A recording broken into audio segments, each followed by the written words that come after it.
उत्तर महाराष्ट्रातील ज्येष्ठ नेते अनिल गोटे यांनी राष्ट्रवादी काँग्रेस पक्षाला सोडचिठ्ठी दिली। पक्षातील अंतर्गत गटबाजीला कंटाळून पक्ष सोडल्याचे गोटे यांनी सांगितले। राष्ट्रवादी काँग्रेसमधील फुटीनंतर गोटे हे शरद पवारांसोबत होते। अजित पवारांच्या बंडानंतर राष्ट्रवादी काँग्रेसला लागलेली गळती कायम आहे। राष्ट्रवादी काँग्रेस प्रदेश उपाध्यक्ष आणि उत्तर महाराष्ट्रातील वजनदार नेते अनिल गोटे यांनी पक्षाला रामराम केलाय। त्यामुळे शरद पवारांना हा आणखी एक धक्का मानला जातोय। राष्ट्रवादी काँग्रेसमधल्या गटबाजीला कंटाळून पक्षाचा राजीनामा दिल्याचं गोटे यांनी सांगितलंय। पक्ष संघटनेमध्ये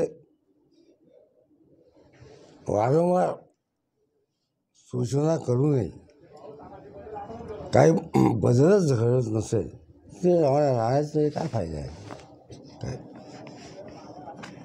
म्हणून मी आपले कोणाला अडचण नको म्हणून मी बाजूला पडलो आहे। खरं तर राष्ट्रवादी काँग्रेसमधील फुटीनंतर गोटे हे शरद पवार गटासोबत होते। पक्षाने त्यांच्याकडे प्रदेश उपाध्यक्ष पदासोबतच धुळे नंदुरबार जिल्ह्यांच्या प्रभारी पदाची ही जबाबदारी सोपवली होती।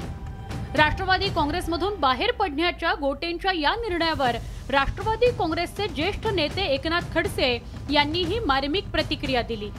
अनिल गोटेंचा एक स्वतंत्र पक्ष आहे, स्वतंत्र संग्राम लोकसंग्राम, आणि राष्ट्रवादी काँग्रेसमधल्या असलेल्या कार्यकर्त्यांना असं वाटत होतं की हे लोकसंग्रामच्या कार्यकर्त्यांना जेवढं प्राधान्य देतात तेवढं ते राष्ट्रवादीच्या कार्यकर्त्यांना देत नाही, याच्यामुळे त्यांचा वाद होता आणि त्या वादाचं रूपांतर शेवटी त्यांनी पक्ष सोडण्यामध्ये झालं।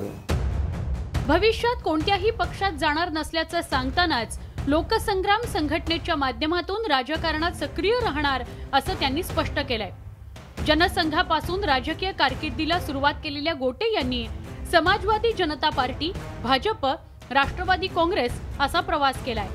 आता राष्ट्रवादी काँग्रेसमधून बाहेर पडत त्यांनी पुन्हा एकदा एकला चलोरेची भूमिका घेतली आहे। Bureau report, news 18 Lokmat.